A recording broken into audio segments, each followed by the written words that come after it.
One second. Well, good morning, everybody. Welcome to our Natural Living Workshop with Lily Kunning, a community herbalist. We are greatly appreciative of Lily volunteering her time with Haven Herbs, allowing her to be able to be here in her busy schedule of working for them. So, Lily, we are always so thankful for your being able to provide these workshops and the knowledge and wealth of information that you share with us today on natural pet care. You're still muted, Lily. All right, hold on. There we go. There we go. Hello, everybody. This is the first time I'm doing this topic, so please let me know if this is a topic that you'd want to see continued or expanded upon. Because mostly I've stayed with human health in this series. But well, not all of us, but many of us, and I'm sure all of us here, live with companion animals of different sorts. I would love to see in the chat what kinds of animals you share your life with, because I will focus on those, although I will touch on some other species that people may not have. For myself, my cat Nix is literally in a basket to the left of my computer. She loves to hang out with me when I'm on computer. We have two dogs. They are my son's dogs, but I also take care of them. We have two parrots. They're black-headed caiques. You'll see a picture of them later. And I have also cared for so many other animals, farm animals, domesticated animals, exotic animals. So if folks want to click on the chat and type in what kind of animals they have, that would be super handy. Some of you are on mobile, so it gets a little tricky when you're on mobile in Zoom, but I'm sure you can find the chat. For most of us, the menu is down in a strip below my picture.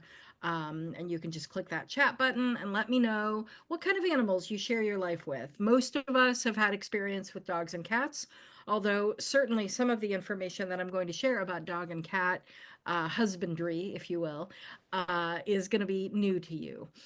So I don't see any commentary in the chat yet. Do you, Darlene? I don't see it. No, nobody's put anything in yet. Okay. Well, I will go ahead and get started, and then that information will help guide me as I am going. Let me turn off my thumbnails. Come on. Hide the sidebar. There we go. All right. So we are going to cover all kinds of animals today. Um, that we may be sharing our life with. And just some background about me, besides being an herbalist and treating people, I've also treated animals. I used to have a care and behavior business around parrots when I lived in the San Francisco Bay Area called Squawk and Howl. And we used to take care of people's animals when they were gone, as well as doing behavioral consultations. Um, and in that job, besides me and my contractors, we cared for every kind of animal you can imagine, from walking a donkey to bathing a monitor lizard to all the parrots you can imagine, spiders, and everything in between. Like, we have cared for everything. I also, when I was in grad school, my little part time job to put myself through grad school was at a business called Holistic Hound, which was run by a homeopath, and it was dog and cat supplies and supplements. And so I would help recommend herbal supplements for animals. She recommended homeopathic supplements, and I learned a lot from her, and she learned a lot from me, and it was really lovely. So my And background, and you know, that's great, Lily, because we had three people put in the chat that they have dogs. nice. All right. My two dogs are mutts. One of them is a boxer bulldog mix. The other is a lab pit bull mix. And one of my dogs is currently has a mystery disease that we are doing a whole bunch of diagnostics on, and I can talk about that a little bit later. But today we're going to look at a holistic view of a companion animal's health. So just like I talk about with humans, we're going to talk about diet and nutrition, movement activities, different kinds of enrichments that animals need in their life to sort of satisfy their instincts, supplements and treats, and providing a non toxic home for your animal. um, because there are lots of things that humans bring into their home that are unhealthy for them and are definitely unhealthy for our companion animals. So we're going to talk about all of that today. But the thing that everyone says is before getting any kind of animal to share your life with, you really should do some research to be prepared. Because a lot of people just sort of end up with animals and they don't necessarily know how to do the best job. So, what kind of habitat does your animal need? For dogs, for example, most people uh, think of a crate as just a place to stash the dog or for having the dog sleep there. But dogs actually in the wild dig holes and create dens, and it is their safety zone. A crate mimics a den, and it can become a cozy, safe place to chill when done properly. For cats, cats really like being up high. So those cat towers and trees, or those cool shelves that you see people put on the wall where the cats can climb, that really helps a cat feel comfortable in its environment. Diets also, we're going to talk a lot about diet because it is the foundation of health for any creature. We're going to talk about vet care and how to find a qualified vet. Different kinds of husbandry, including, bathing and, enrichments, exercise needs for each animal, and where to obtain healthy pet supplies because some places have them, and some places have like commercially prepared, highly processed food, for example. Um, so we're going to talk about that. But let's get started with diet and nutrition. The main thing that I will say, as someone who is a holistic practitioner, is you want to study what is biologically appropriate for your animal. And what that means is what have they evolved to eat? Not what can they eat, but have they been evolved to eat? So their digestive tract uh, is suitable for specific kinds of food. So, for dogs, since most of you have dogs, they are scavengers. They can eat a lot of things, but they do need vegetable and green content in their diet as well as meat. Um, but one thing that they are not evolved to eat is grain, right? We put grain into commercial pet foods because it makes it cheaper to manufacture. It is a filler, but it's not necessarily the best for your dog. Same with cats. Cats are true carnivores. They're obligate carnivores. And so having any kind of plant material in their food is actually challenging for them. It causes digestive upset at best and digestive trauma at worst. So, when you're looking at your cat's food, whether it's a can or a kibble, make sure that there's nothing in there other than meat and animal products like bone meal and things like that. And then, of course, it needs to be supplemented with taurine because cooking takes that amino acid away, and cats need taurine in their diet to thrive. They will get very sick without it. Um, I have birds, and different birds have different needs. There's no such thing as bird food because different types of birds need different types of things. Some of them are seed eaters, some of them are insectivores, some of them are nectar eaters. And so, knowing what kind of animal you have and its biologically appropriate diet is going to go a long way to avoiding the vet and some heartache.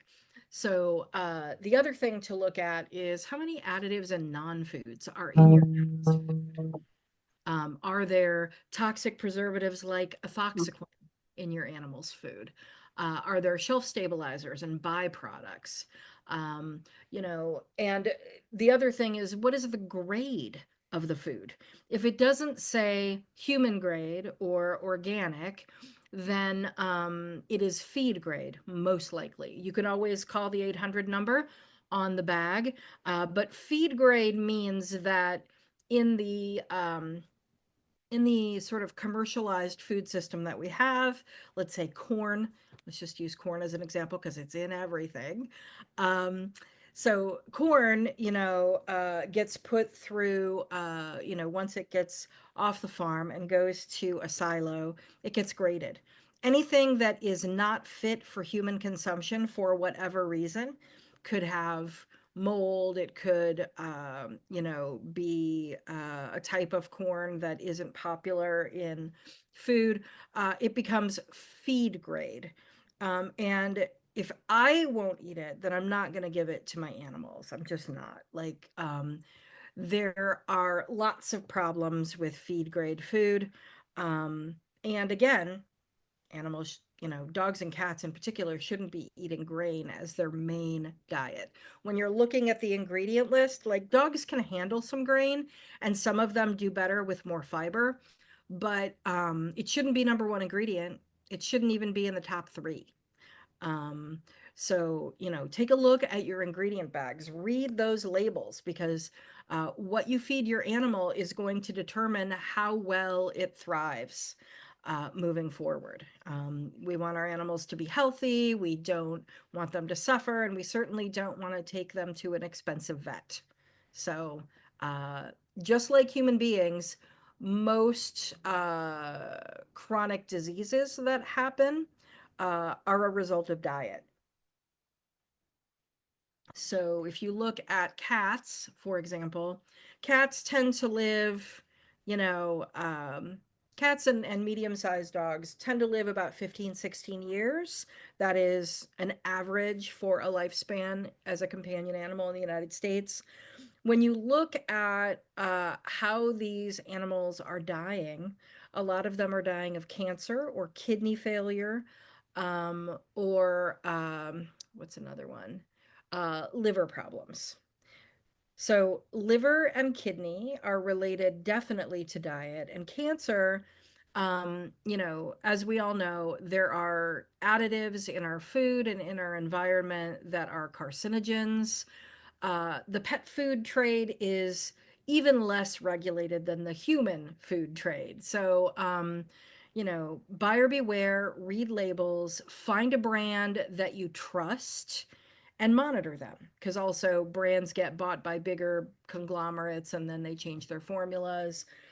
Stay on top of what you're feeding your animals and just make sure that whatever you're feeding your animals is nutritionally balanced, that you understand the nutritional needs of what a dog or a cat or a bird needs, and you're balancing it just like you're trying to balance your own diet.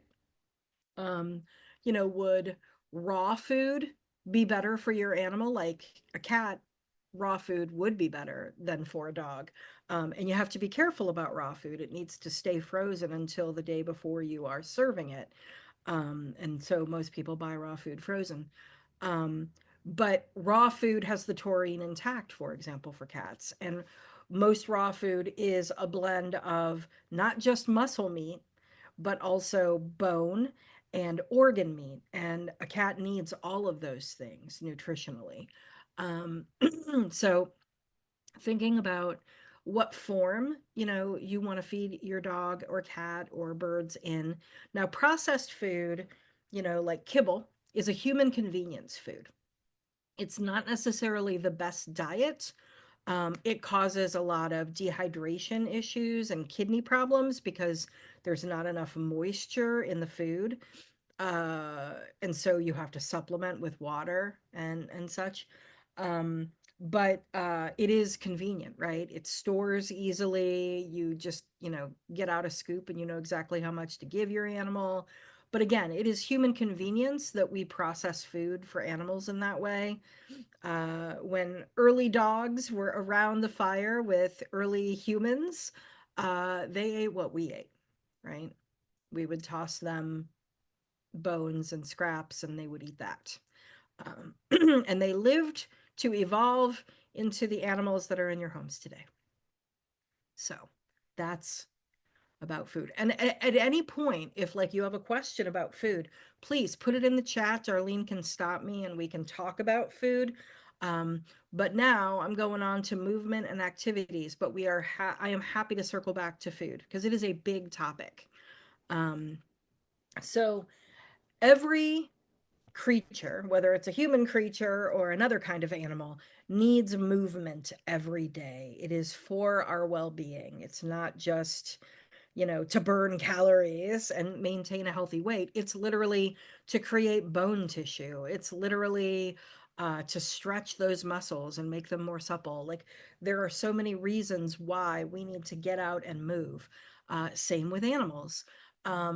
It First of all, play with your animals is joyful for us, but it also harnesses those wild behaviors. Um, Most of our animals, whether they are domesticated like a dog or not, have intact instincts. And play allows them to enact, and work on those instincts in an appropriate way. We all know that if a dog doesn't get enough attention, they start becoming destructo dog, right? They're playing too roughly, they get into trouble. um, and so play is really important for a dog. When I was looking for my current home, the thing that sold me on this, the inside of the house was okay, but the fact that we had a fenced in backyard to let the dogs out and they could run around and play with each other was one of the most important reasons why I picked this house. um, they need that. They need to be able to run and play and wrestle with each other. Uh, we need to be able to throw a ball a good distance and have Anna go run after it and fetch it. Playing tug is also an instinctual behavior for dogs. For cats, all the things that they play are mimicking hunting behaviors. They are predators, and they need to fulfill that role, even if it's, a little catnip mouse or a little ribbon on a string. They need that. It is something that fulfills them instinctively. We are replacing the wild behaviors so that they're more suited for life in a human home. Because, if not everybody is capable of living with a wild thing, right? I have parrots, and parrots are actually not domesticated. Even if they are hatched in the United States and sold when they're weaned, they're only a couple generations removed from their wild cousins in the rainforest or the African savannas, and all of their instincts are intact. So I live with two wild animals, and I have to adapt my home and my life to suit them. Now, I am a firm believer in the benefit of flight with birds. Some people clip birds' feathers so that they can't fly very long distances. I have found personally that birds suffer all kinds of emotional trauma when they aren't able to fly and they're anxious. So I don't clip my birds, and I have made my home and my life routine suited for flighted wild animals in my house. So, for example, this morning, um, the the four-foots got fed and went outside. And then I crated the dogs and put the cat upstairs behind a closed door. And then the birds came out and ate breakfast with us. Now, eating is a social flock activity for parrots. They all eat together as a flock, and they all share everything together as a flock. And what that does is it allows bonding to happen, reinforcing those social bonds. It's much more than just eating food.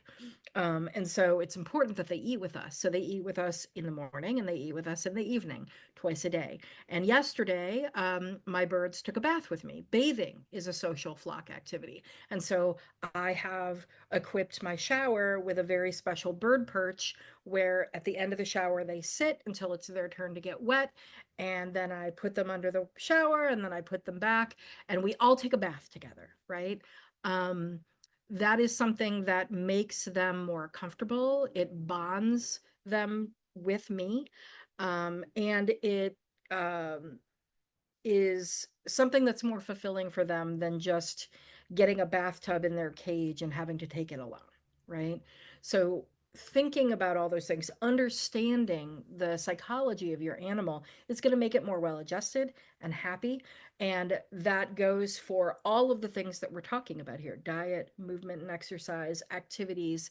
What you're trying to do is to make their life the most fulfilling possible, um, by mimicking Mother Nature as much as possible, right? Um, and that includes adding enrichments. So most animals really enjoy when they don't get all their food given to them in a dish. They like to forage, they like to hunt for it. It gives them something to do. It occupies their time, and it's fulfilling. So, for example, with my birds, they forage for about half of their food. Sometimes I hide it in different places in their cage. Sometimes I wrap individual nuggets of things and they have to unwrap them to get them. Sometimes it's hidden. I've got different toys that are meant to hide food. Foraging is really important to them. For the dogs, I have toys that make it really hard to get at the treat and they really have to work at it. I have these, they're really hard rubber toys, and then they get filled with like a frozen treat, like a little pup cup. And they will lick at those for like 20 to 30 minutes trying to get everything out. It's lovely to have a quiet, contented dog. Because my dogs are very active dogs. So, foraging is one of those instincts that you want to fulfill. So think about your animal and what you might get to help them, give them something to do and fulfill their foraging instinct, their hunting instinct. Destruction. Most animals like to rip stuff up. My dog Anna is one of those dogs that if you give her a little stuffed animal, the first day, all the stuffing is removed, and I have to pick it all up off the floor. And then she like whips the skin around and carries it around and plays tug with it. Like it's a toy that lasts a good week, but in various phases. My birds love to destroy things. I give them all kinds of textures of things. Yesterday, I gave them an empty egg carton. I give them corks from wine bottles. They also get slices of wood. And parrots especially, they have those hook beaks. They need to, keep them trim and everything. They trim them themselves by chewing on things. So it's also important for their health. But giving your animals something to shred up is important. My cat has a scratching post that I like rub catnip into, so she rubs all over it and she scratches it. Otherwise, it's my mattress. She'll do it to my mattress. So, um, you know, they're destructive and they're not meant to live in human homes. What an absurd environment. But we do our best. Social activities. Make sure that your animal is part of the pack. They get to go on trips with you if they're a dog. They go on walks, they take part in meals, like whatever it is, make sure that they feel like this is their pack. This is their flock. These are their people. And as the person in their life, you are their pack or their flock. Excuse me, just getting a little coffee. And I mentioned bathing and eating together. They are part of a dynamic, right? Often, if you are eating in front of your animal and you don't give them any, like it's not just that their feelings are hurt, it's that you're sending a message to them that they are not important or they're less than.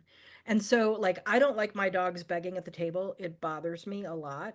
And so, what I will do is I will give them their food in their crates at the same time we're eating dinner and the birds are out. And that way, everybody's eating. It's a social activity. We can see each other, but the birds are safe from, prey drive, and we're all eating together and we all get our needs met. So just a little bit of forethought about how you're going to make that happen for your animals is good. And then of course the habitat. Um, you know, for dogs, a crate would be the most appropriate thing to measure. My dog crates are twice the size, twice the recommended size for a dog their size, because because my dogs are destructive when we're not there, we don't leave them uncrated when we go to the grocery store or whatever. And so I want to make it so that they can stand up, turn around, lay back down. It's comfortable. For birds, you want to get the largest cage you can afford, beyond what the minimum recommended size is. So, for example, my kayaks, um, they are smaller parrots. I will show you a picture of them in a minute. They like to share a cage. They chose that themselves. I would have had them in separate cages if they chose that otherwise, and that's how it started out. But they chose to live together. They're best friends. Um, and the minimum cage size is 24 inches wide for them. They have one that's 36 inches wide. And the bar spacing, of course, is important too, because you don't want a bird to be able to stick their head through the bars and get stuck. So, looking at all those habitats for my cat, I have little nooks for her in every room. In the room she especially likes to hang out with, she's got a couple. Like I said, right now, right here, there is a basket that she is curled up in. She's got a place in my room, couple places in my room because she sleeps with me at night. And she is welcome to do that. She's got a cat tower downstairs in the living room. She's got a little cozy nook in the dining room. Uh, she likes to eat her food above the fray, away from the dogs. She tolerates the dogs, but I give her food on top of the washing machine, so that she is above them and she can like have her food and not have them sniffing around her. She does not like that. So creating a habitat that works for, your animals, and especially if you've got multiple animals that may or may not get along or be besties, that is something to consider to make everybody happy. Supplements and treatments. So, some of the most common treatments that people with furry animals need, cats and dogs, are flea and tick care. Now, I am not a huge fan of the stuff that you put on the scruff of their neck. I know that it is the most recommended type of flea and tick prevention, but they are also neurotoxins. I have cared for many an animal that has a seizure disorder because of those. Um, and so the thing that I like to do is to repel parasitic insects in a more natural way. And so there are a couple food supplements that I highly recommend. I am not paid to recommend any of these products that I'm going to talk about. I just personally use them and find them to be helpful. There is a company, and at the end of this presentation, there will be a list of resources with links so that you can find them yourself. And Darlene will be able to send you the presentation afterwards. There's a company called Earth Animal that makes, they just call them daily powders. One is an herb powder that I recommend for dogs, and it's just the tiniest scoop of herbs that help to bitter the blood and make them unattractive to parasitic insects. And I will tell you, when I have used that and have been near, when I've taken my dogs on camping trips, there are no mosquitoes, ticks, or fleas going anywhere near my dogs. There is also a formula that I would recommend for cats, which is based with nutritional yeast as opposed to greens. Because again, cats don't have the enzymes, the natural enzymes to break down plant material, so they can't really have a whole lot. So the one for cats is based with nutritional yeast. I really love those. They are actually healthy supplements for your animal, and they do the job of repelling parasitic insects. Hairball remedies for cats. The most popular one is a petroleum-based product, and honestly, that is not great for your cat. And there are alternatives to Petramalt that are not petroleum based. They have oils in them. They're animal based oils, not plant based oils that help to, I mean, basically what that supplement is doing is lubing up their insides so that they can poop out the hairball, as opposed to coughing it up and having it be gross in your house. Another alternative, of course, to hairballs is regular grooming, right? Brushing your cat. My cat loves it. I'm lucky. Like some cats really hate it, but my cat loves it. And so when I pull out the little what's it called? The Furminator, uh, she goes nuts and she starts purring really loudly, and I get to brush her for a while. And I am always astounded. She's a short-haired cat. She's a domestic short hair, but I get so much fur off of her. I swear, if I had saved it for a month, I could probably knit a sweater. It's amazing. Um, and the type of cat litter that you use. Um, I don't know if you're aware of this, but that clay litter, whether it's the clumpable or the non-clumpable kind, is likely full of all kinds of heavy metals and toxins because it is not an expensive product to sell or make. And so these companies end up making it by also doubling as a toxic waste incinerator. And so they bake clay in these toxic waste incinerators. They take money to burn toxic waste. Mid Florida Mining is one of those notorious companies.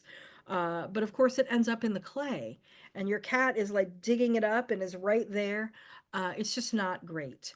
My favorite litter is made of old walnut hulls. uh what's it called, natural something or other. um but if you look up walnut hull cat litter, it'll pop up. But there's also ones made out of wood, there's ones made out of wheat, and a lot of them clump if you're a fan of clumping litter. Just look at how it is made. We don't really think about it. We dump a bunch of sandy stuff into a box and let our cats poop in it, right? What's to think about? But actually, there's a lot to think about.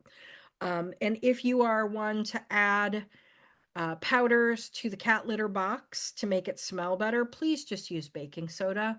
Don't use anything else. Most of those things are pretty toxic. There's also, an issue with some animals being pretty anxious. If you have a rescue animal, like we do, some of them can get really scared during thunderstorms or fireworks, or if you leave, they might have separation anxiety. My favorite anxiety relief for my dogs, and I do have some pretty anxious dogs, is a formula called Rescue Remedy. um, and it is a flower essence, 5 different flower essences put together for anxiety, trauma, and stress. And I get the spray kind, and I literally just lift up their gum flaps and spray it into their mouths, and it chills them out like nothing else. It's not a sedative, but it definitely helps. I've tried all kinds of natural things for their anxiety. I've gotten thunder shirts, which are very tight fitting shirts for dogs that freak out when there's a thunderstorm. Uses Velcro and you like swaddle them like they're a baby. And that does help a lot of dogs. My dog's a special case. So we end up having to use Rescue Remedy, but that's good. You also want to make sure that you have the right kind of furniture for your animals. If you don't want your dogs on the sofa, do they have a bed? Something that's comfy for them to lay on near you? Is the bed near where you're sitting? Do you have scratching posts for your cat, or are you going to let them scratch your furniture? And I will put in a call here. If your vet is willing to declaw your cat, you should find a new vet, because the American Veterinary Association has deemed declawing cats to be cruel and inhumane because you're not taking the claws, you're taking an entire knuckle of their finger, and amputating their feet, so that they won't scratch your furniture. It's no longer considered something that most vets will do. And if you have a vet that's willing to do it, I would switch vets, because they're not thinking of the animal first, which is what a vet should do, right? Um, so, giving them something that they can scratch, giving them, the ability to stretch their muscles. That's also why they scratch, not just to remove the outer sheath of their nails, but it also helps them stretch their body, make sure that they have proper bedding and toys. If your dog goes outside, make sure it has a collar and a harness and a pet tag. Make sure your pets are microchipped, especially if they go outside. But if you've got a cat that is an indoor cat, but sometimes guns for the door, microchipping. It is so important. Make sure that you have proper carriers for your animals. So, in case there is a fire, you have them near where they tend to be. You can shove them in a carrier and get them out quickly. Um, I am guilty right now. I just recently moved into my house in the last 4 months, and all of the carriers are in the basement. I thought of this last night as I was going through the thing. I'm like, no, getting to the basement is like a gauntlet in this house. So now I have to figure out where in my house I'm going to put these carriers so that I can get my animals out safely if there's ever a fire. Um, but dental care is also a thing. Now, if you feed kibble, and I mentioned that I'm not a big fan of kibble, but if you feed kibble, your dogs and cats are much more likely to build up tartar and need dental care at the end of their life. And dental care is not as easy for animals as it is for human animals. They actually might need sedation. And anytime there's sedation, there is a risk of loss in order to scrape teeth. Now, I have met dental hygienists that can do it. They just have a gift with the animals, and the animals sit in their lap and they're very gentle. It takes very long, but they're able to do it without anesthesia. But those are few and far between, and you may or may not have one in your community. So if you do feed kibble, I highly recommend for your dogs to give them raw meaty bones, raw ones, not cooked, once a month. Because they're chewing on the bone and that helps release some of the tartar, but also um, the enzymes in the meat scraps in the meat in the bone will help to dissolve those plaque buildups. So raw meaty bones for dogs. For cats, you can give them raw food, and they won't build up tartar. You could maybe alternate it because it is expensive. I won't lie. It's an expensive endeavor, but maybe you can afford it every couple months. Um, and then, of course, grooming. I mentioned the Furminator. I'm a big fan of the Furminator. I don't get paid by Furminator, but it helps get that undercoat. And if you've got an animal that sheds a lot, oh my goodness, if you have a husky, bless you. I can't even imagine what like tumbleweeds are like flying around your house. But you will need a Furminator. With just two short-haired dogs and a short-haired cat, I use my Furminator every week. But getting a proper brush to keep that fur and dander at bay, and nail clippers. You know, Everybody has their preference. Like for my dogs, they go outside all the time and they're running around, but you still have to trim their nails. Like even with being outside every day, multiple times a day, I still have to trim their nails. And so I use the kind that just look like scissors. And, you have to do it regularly so that their quick doesn't grow super long. Because you need to trim only, before the quick. You don't want them to bleed. If you do end up cutting too short and they bleed, the best thing to use is not a styptic powder because that is a chemical cauterizer and it burns. Um, you can use starch and just keep putting some kind of starch, like cornstarch, you might have it in your kitchen, until the blood stops. And just keep them calm and not running around until the blood stops. All right, let's make our home safer for us and our animals. Now, up here it says ewg.org. They have lists of toxics that a lot of people have in their home. If you're not, don't just take my word for it. Take the experts' word for it. They've done all the research, they've accumulated all the consumer guides. Definitely check it out. Now, I promised a picture of Tengu and Tallulah. There they are. That is Tengu and Tallulah. They are black-headed kayaks and they are awesome. So, thinking about your home, how you've set it up, what choices you've made for pet proofing, right? So, for example, I have a big common space with like a half wall separating the living room and dining room. But it's like one big space, and we can see everything that goes on if we're standing up. The dog crates are on each side of the television set in the living room. The bird cage is in the corner, um, in the dining room, closest to the living room, but still in the dining room, separated by a half wall. Um, and I have designed it that way so that there is psychological space for the birds when they're out because they are prey animals.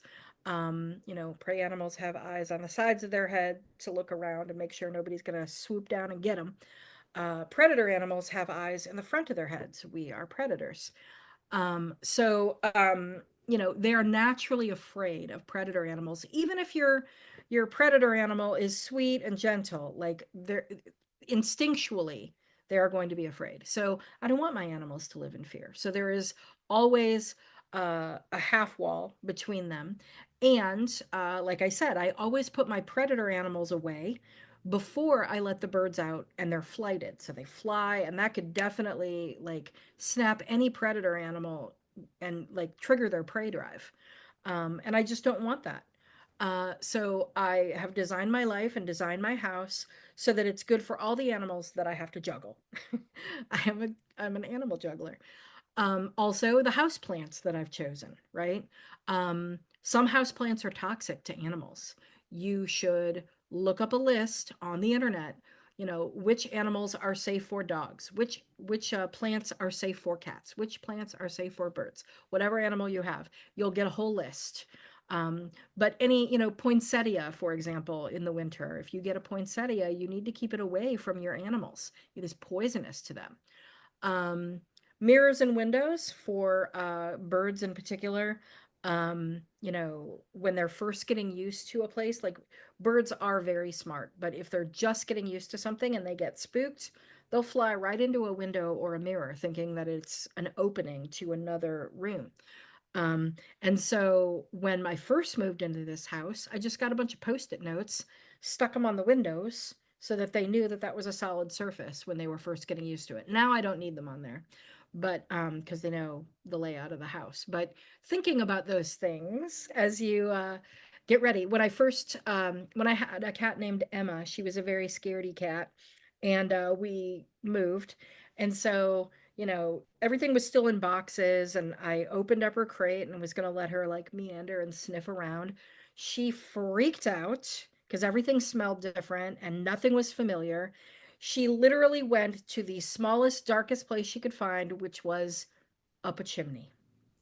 So, yeah, poor thing. So, not only was it traumatic to have her move and have everything change, and cats hate change, but now I had to give her a bath, which cats hate baths. So, thinking about those things in advance and learning from my mistake is really important. I also want to talk to you about some of the things that you have in your home, probably on the regular, that aren't good for you or your animals. So, cookware and appliances. Traditional nonstick, not that ceramic coating stuff, but PFAS, or Teflon, or Scotch guarding. All of those things on appliances and cookware are unsafe. They are carcinogens. When they get too hot, they off gas, and birds get killed instantly from nonstick getting too hot. The self-cleaning mechanism in your oven, because your oven is lined with nonstick coating, will kill birds. Anyone who has birds should learn this. Never run the self-cleaning function on your oven, but it also, you're breathing in that gas too. The reason birds die right away is that they have a different respiratory system than humans. They inhale twice for every exhale. So it goes first into their lungs, then it goes into their skeleton and their air sacs, and then it gets exhaled. It makes them much more susceptible to airborne toxins, which is why they take canaries into coal mines, or at least they used to. Because if the canary dies, everybody's got to get out pretty quickly, right? Because it will affect the humans as well. So get rid of your nonstick. Get rid of the waffle iron with nonstick. Get rid of the skillet with nonstick. Nothing is better for nonstick cooking of eggs, for example, than a cast iron skillet that is well seasoned. It's good for you. And you don't need to worry about toxic chemicals. So yeah. Also, that goes for upholstery. If you buy new furniture, make sure that it's not scotch guarded when you take it home. It is a carcinogen and an endocrine disruptor, and you don't want it in your house off gassing. That new car smell is actually toxins. All right, so fragrances are full of chemicals that you do not want in your home. That includes the plugins like Febreze or Glade or whatever. Get rid of those. um, Candles that are made with paraffin wax and you don't know what the wicks are and they're artificially colored and they have a really intense smell. Those are petrochemicals. If you buy a candle, buy something that's with a natural wax, a soy wax, a beeswax. Beeswax smells amazing. um, and get it with no artificial colors, get it with essential oils rather than, synthetic chemicals. Know who made your candle and how they made it and what they made it with. Um, Essential oils are natural in that they are sourced from plants, but if you have cats, do not diffuse essential oils in your house. Again, cats do not have the enzymes to break down plant material, and these phytochemicals, that's what essential oils are, phytochemicals, plant chemicals, get diffused in the air and they land on everything, including cat fur, and then they bathe themselves. It's just not good for them. Um, so if you have a cat, please don't diffuse essential oils. You could roll it on yourself, you could smell it out of the bottle, and that way you can use essential oils, but please don't diffuse them. And your cleaning supplies, you really need to take a good look at what you're cleaning your house with because chances are you're making it dirtier and not cleaner. Um, the toxic chemicals that are in toilet bowl cleaners or surface cleaners. Um, I am here to tell you that really all you need is white vinegar, rubbing alcohol, and baking soda for everything. It's cheaper, it's cleaner, and you can just do it in different configurations. And if you're interested, I can create a class on creating your own cleaning supplies. We can do that sometime. That would be good. But check out ewg.org. They have a whole list, and you can look up your product and see what grade it got. They give A through F, F being it's highly toxic, you don't want it in your house, and they'll tell you why. So definitely take a look and do an audit of your home. Here are some resources that I love. Earth Animal, I mentioned for herbal pest control, ticks, fleas, mosquitoes. Amber Naturals make remedies for animals, and their Parvade, which is for puppies with parvo, has an 85% success rate, which is higher than the treatments that you get at the vet.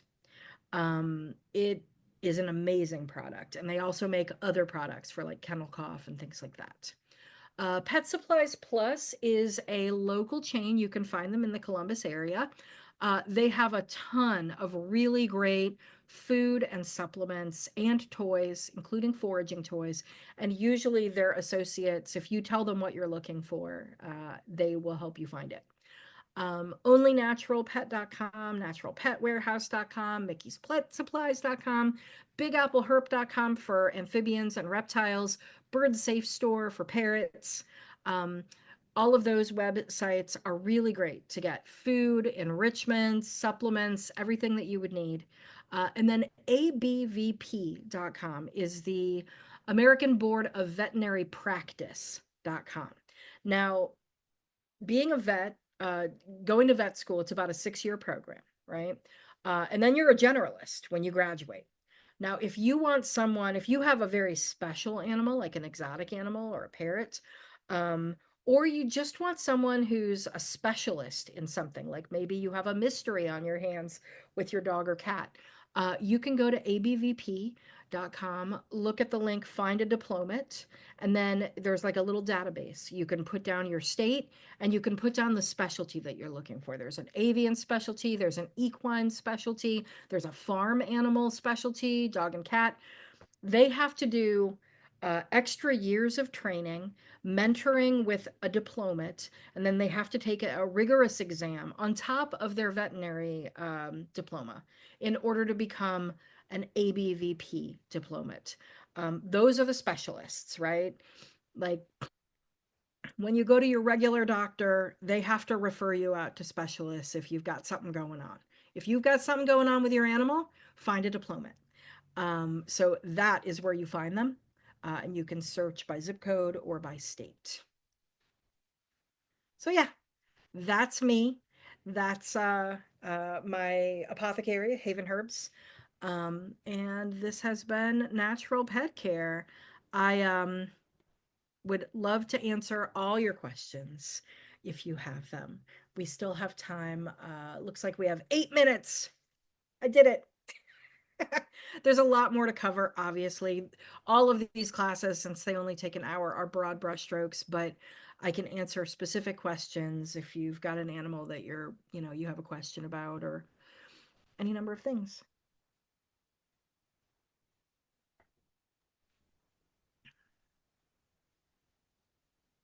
And if you don't want to unmute, that's fine. You can put it in the chat if you're shy. I'm okay with shy questions. Oh, I see fingers. Yeah, maybe people are typing. Ah, 14-year-old Yorkie getting up there. Have you had any problems, Pam, with your Yorkie having some health issues being up there in age? Yes. Right now, he's on like 5 medications. Woo, He's okay. he's a he's a uh, he has golly he has he's hold on 1 second. I'm No problem. hearing a feedback from my sister. Let me go to Oh, another okay. room. Well, Diana, you unmuted. Do you want to ask your question while we wait for Okay, people? no, I'm sorry. Now I have a question. He's a epileptic. He takes that. He has heart failure. He Mm, also has um, inflammation, mhm. and he has anxiety. And through all of that, he takes 5 different medications. I bet. I bet. Um, Yeah. all those conditions probably physiologically could cause that anxiety, right? So getting to the root cause of, the heart failure and the seizures Hmm. is is what a holistic practitioner would do. I mean, the problem I find with modern biochemical medicine, whether that's human medicine or veterinary medicine, is that they look at the symptoms, and based on the symptoms they have a diagnosis, and then that diagnosis has a specific pill. But Hmm. a lot of the diagnoses are symptoms of an underlying condition. There are many reasons why someone might have seizures. There are many reasons why someone might have heart failure. But can we get to the root cause for that? Because getting to the root cause and treating that root cause may eliminate the need for ongoing medication. So that's what a holistic practitioner does. And with animals, it's a little harder because they can't answer questions. And so it requires like keen, astute observation on the part of their human, and trial and error, But yeah, that's tough, Good for you for taking care of your dog for so long with so many conditions. I know that that can be a strain. Yeah. Yeah. Yes. Okay. Thank you. You're welcome. I have a question. How do you feel about toe grips? I've got a big dog and hardwood floors, and he's an older gentleman. Hmm. Um, so he slips a lot, and I don't want him to fall and get hurt. Sure. And so I ordered these toe grips, and they just I haven't used them yet because I've been a little afraid to try to get him on. I thought I'd wait till I took him to get groomed and let them clip his toenails. And then, because they're just little rubber things that kind of slide on his toes, Uh-huh. and they say does that, I don't know if it really is going to help. I paid $29 for him, but um, anything to keep him from, I don't want him to fall Sure. and Yeah. get hurt. No, I understand your dilemma. And some dogs will be totally fine with them, or cats, because sometimes people put them on cats to stop Oh, them okay. scratching, but some animals obsess over the fact that there's a weird thing on their foot and they chew and chew and chew until they get it off. And it just depends on your dog. Your dog may be totally fine with them. They don't harm anything to try. Okay. You He's know, pretty mellow. Nothing bothers him. oh, He's the good. best, he's the best little boy in the world. He's gonna Aw. take it and get it himself. I don't know how to get back to it. What's So that? I didn't sign no pictures. Huh? I didn't show no picture. I didn't see. All right. Any more questions? We do have 4 more minutes. I have a Yeah. question. Yeah. Go ahead. Sorry. I have a pit bull that we rescued, and she was really horribly abused. And it has really impacted all of our lives. Like, we can't move anything in the house, we can't have anyone over. And I have tried everything I have read about, including rescue remedy, and nothing touches her. She's so hyper vigilant about everything. Do you Yeah. have any other ideas? I mean, I don't want to like just sedate her and have her snowed, but Yeah. wow, is she anxious? Yeah. So that's a hard one, they so when you say you've tried everything, um, that's hard because I don't know what everything encompasses. But one of the things that might just be comforting to your dog is if you want to have people over and you want to socialize, having a crate in a dark room that allows her to not have such crazy stimuli, and make that place somewhere that she loves, right? It's not a punishment, it's not a isolation, it's not solitary confinement. It's literally a place that has her favorite blankie in it and, her favorite toy, and you give her a treat and you tell her that you love her and you put her in there. You put on some white noise because, trauma is a really tricky thing for every creature that experiences it, and you never know what's gonna Mhm. trigger, right? Um, so trying to get rid of visuals, sound, smells that are gonna trigger her and make her feel unsafe, because that's what's happening, right? She feels unsafe. um, will be better for her, and it will be better for your family to be able to have some sense of normalcy.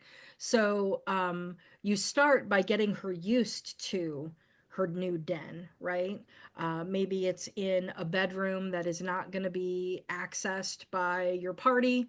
And you get her used to it, and it's a series of having her choose it for comfort before you use it for isolation. Does that make Mm. sense? Yes. Yeah. I don't know if you've tried anything like that, but you can also, when you're first trying it out with a party, I would definitely combine it with something like Rescue Remedy before you put her in there, because they've got very keen hearing, even with a white noise machine. And, you want her to feel okay. Like, here I am in my safe space. Here I am with all my favorite things.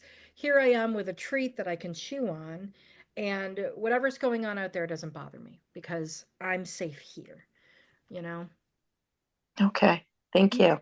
You're welcome.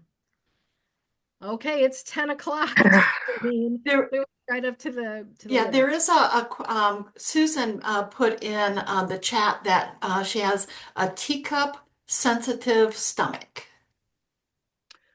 Okay. So sensitive stomach probably means that there's some sort of allergy or sensitivity in foods or treats that they're getting. And so it's a process of elimination, right?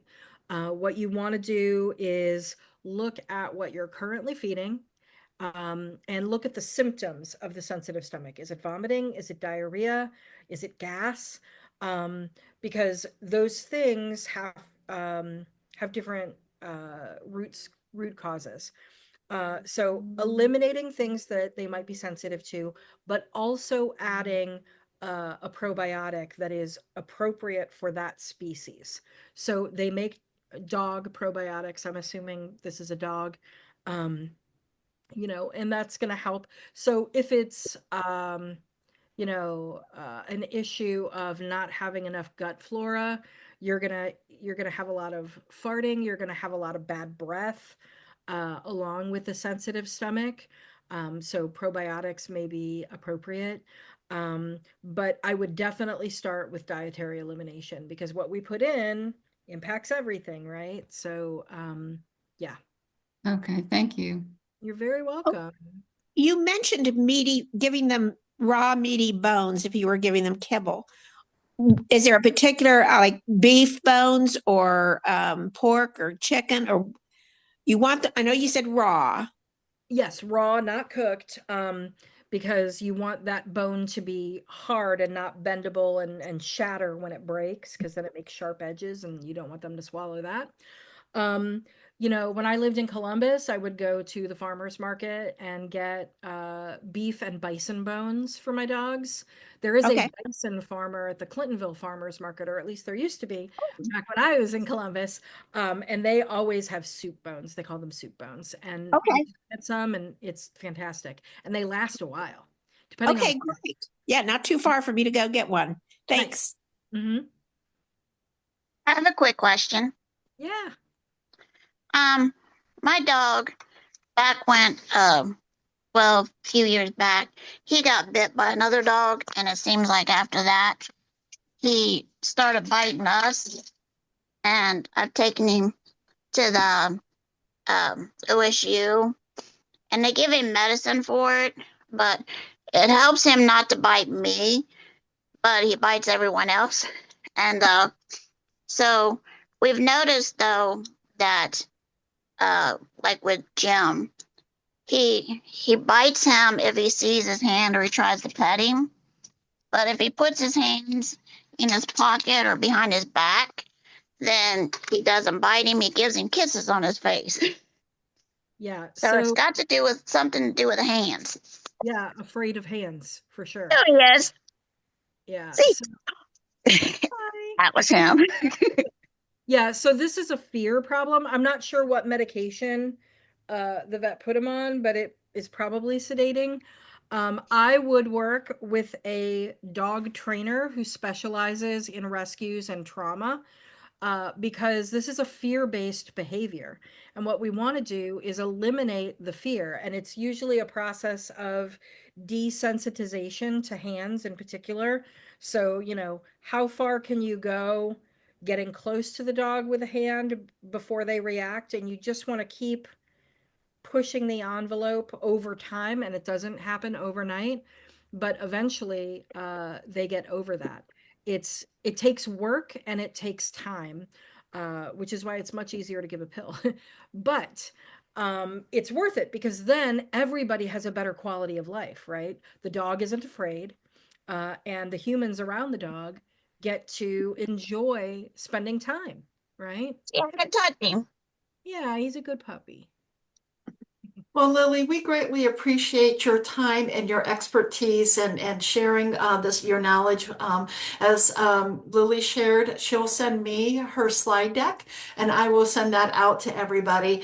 Please plan to join us on March 25th for planting a medicinal garden. And then Lily had mentioned using white vinegar, rubbing alcohol, and baking soda for cleaning, which leads into April. Lily's April session is spring cleaning. So just perfect timing. So put those on your calendar. And Lily, thank you again so very much. We greatly appreciate your partnership with us and all your volunteer time and effort. Wonderful. It was good to see you all. Have a great Tuesday. Thank you, Lily. It was Thank you so wonderful. much. Yeah.